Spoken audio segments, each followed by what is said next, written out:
Bonjour à toutes et à tous, je suis très heureuse de vous retrouver aujourd'hui dans cette vidéo et avant tout je vous souhaite une bonne année. Et oui, je viens aujourd'hui pour vous présenter la première vidéo de cette année et il s'agit tout simplement d'un bilan du mois, du bilan donc de décembre, rien de très exceptionnel.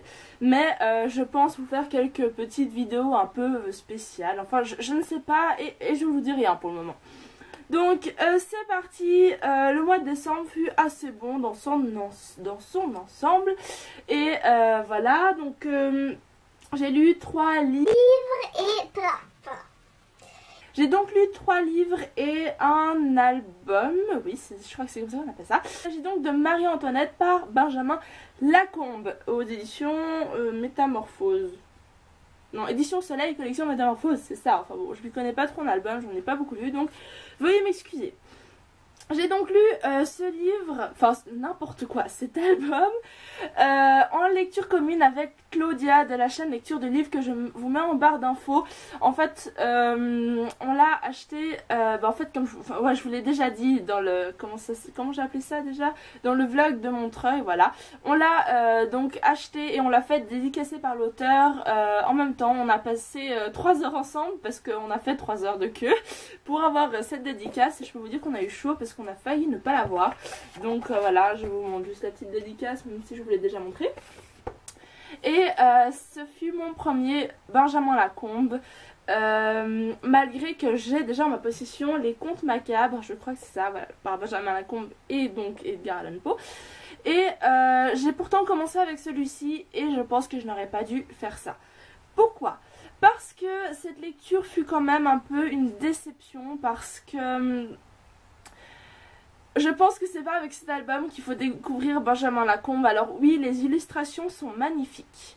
Vraiment, elles sont vraiment très belles. Je sais pas si je vous en montre une très vite fait, si j'en trouve une. Voilà, par exemple, là, on voit les coiffures un peu de Marie-Antoinette. Elles sont vraiment très bien faites. Là n'est pas le problème est dans les lettres. Que je n'ai pas du tout aimé et j'ai pas accroché tout simplement. Alors j'ai bien aimé encore celle de Marie-Antoinette parce que je trouvais qu'elles étaient assez bien écrites et on voyait vraiment un autre aspect de la Marie-Antoinette qu'on pourrait connaître, parce que non évidemment on ne la connaît pas mais voilà. Et j'ai bien aimé, mais alors les autres lettres qui apparaissent de temps en temps de sa mère, mais alors je n'ai rien compris à ce qu'elle voulait dire. Non mais je vous assure, hein, je ne suis pas bête, hein, je vous rassure, mais des fois il y a des phrases que je comprenais vraiment pas.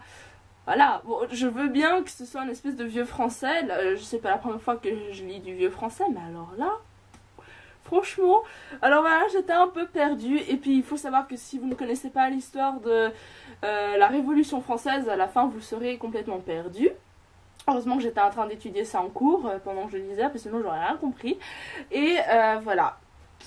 Les illustrations sont magnifiques, mais j'ai pas du tout croché à l'histoire. Et je pense que il vaut mieux, enfin que je vais découvrir mieux Benjamin Lacombe pour ses illustrations dans les Contes Macabres. Mais étant donné que j'adore Edgar Allan Poe, je pense que je vais beaucoup plus apprécier ma lecture qu'avec cet album là.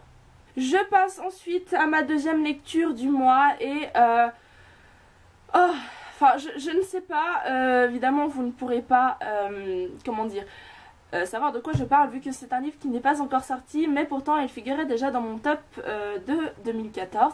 Il s'agit d'Amnésique, le premier tome d'une trilogie, donc c'est une épreuve non corrigée et il sort le 24 avril 2015 et je vous conseille très fortement de noter cette date parce que ce premier tome va faire parler de lui à mon avis, parce que voilà, c'est de nouveau une nouvelle sorte de trilogie qui et un peu voilà comme Hunger Games, Divergente, enfin voilà, ce sera à mon avis la nouvelle trilogie.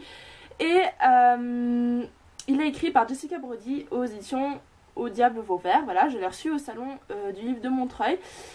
Et c'est vraiment génial, j'ai adoré ce livre du début à la fin. Alors de quoi il parle, je ne veux pas trop vous en parler pour pas vous gâcher la surprise, parce que je trouve qu'il faut lire ce livre sans trop en savoir. Donc on va suivre, enfin on va suivre l'histoire d'une jeune fille qui a 16 ans qui s'appelle Ah oui, on ne sait pas comment elle s'appelle. On ne sait pas tout de suite de comment elle s'appelle. Vous le découvrirez un peu plus tard dans le livre.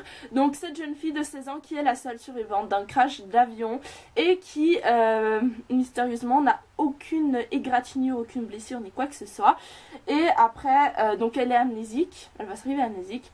Et il y aura un jeune homme qui va venir pour lui dire qu'elle faisait partie d'une mission top secrète. Non, pas mission, d'une expérience top secrète. Et je peux vous dire que ça va de retournement en retournement, les personnages sont géniaux, il y a plein d'actions, de rebondissements, de l'émotion aussi, et je trouve surtout que l'auteur a super bien réussi à nous faire ressentir ce sentiment, enfin je sais pas si c'est vraiment un sentiment, mais cette impression de trouble quand on ne sait rien, enfin quand on ne se rappelle de rien, on ressent bien ce sentiment de trouble, du fait qu'on soit perdu un peu comme ça, et l'auteur a super bien réussi à faire ressentir cette émotion au lecteur et voilà, on pourrait croire qu'elle a vraiment vécu cette expérience d'être amnésique tellement elle le décrit super bien. Après j'ai beaucoup aimé sa plume aussi qui est assez fluide et enfin ça pousse le lecteur à lire, on finit un chapitre, on est là, oh, non il faut que je lise la suite, on veut lire un ou deux chapitres, finalement on lit 100 pages, donc voilà, franchement je vous conseille dès sa sortie. En anglais il est déjà disponible, il s'appelle Unremembered, je crois que c'est ça, je vous mettrai la couverture par ici. Et voilà, je crois que j'ai tout dit, franchement, à sa sortie, je vous conseille fortement de découvrir ce livre. Ensuite, troisième lecture que j'ai effectuée pendant le mois, il faut que j'arrête de me toucher les cheveux, vraiment j'arrête de faire ça. Nouvelle résolution 2015, ne plus se toucher les cheveux pendant la vidéo. Donc, troisième lecture que j'ai effectuée pendant ce mois de décembre, il s'agit de Divergente, le tome 2, Insurgent en anglais, par Veronica Roth, édition Nathan, que je déteste ces éditions, je vous en ai déjà parlé, mais les tailles sont pas les mêmes. Donc voilà. Ce livre est toujours aussi génial. J'ai pas trop envie de vous en parler parce que je ne voudrais pas spoiler ceux qui ne l'ont pas encore lu, mais c'est une suite. C'est une suite du premier tome hyper bien, toujours aussi prenante. Moi je n'en pouvais plus. Je tournais les pages à une vitesse folle. On en apprend un peu plus sur les personnages de cette histoire, sans vous spoiler, hein. Voilà, on en apprend sur leur passé, sur enfin, on comprend pourquoi ils ont un peu leur caractère qu'ils ont, enfin voilà. Et on en apprend aussi beaucoup sur l'histoire des factions, sur comment ces factions se sont formées, sur pourquoi elles sont un peu comme ça, enfin bref. Ça j'ai beaucoup aimé, ça complète donc le tome 1 où on était plus basé sur, voilà, c'est comme ci, comme ci, comme ça, et ben là on dit, voilà, c'est comme ça parce que, et ça j'ai vraiment beaucoup aimé découvrir. Et j'ai beaucoup aimé en fait un peu la complexité, voilà, on va dire comme ça, et la problématique de ce tome parce que voilà, on est un peu plus loin de l'initiation et de voilà. Là on passe vraiment dans un truc un peu plus sérieux et j'ai beaucoup aimé.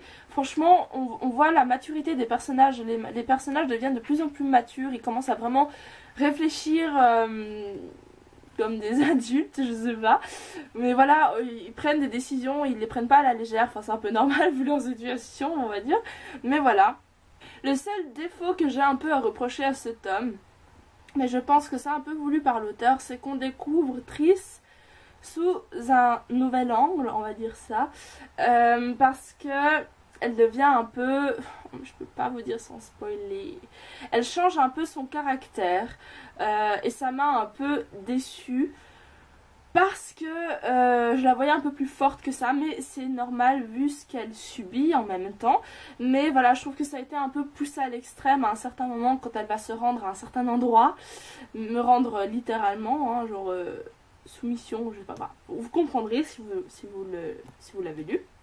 Et donc voilà, mais franchement rien de grave, il y avait tellement de points positifs que ça m'est passé complètement au-dessus et j'ai qu'une hâte, c'est de voir comment elle va évoluer dans le troisième tome.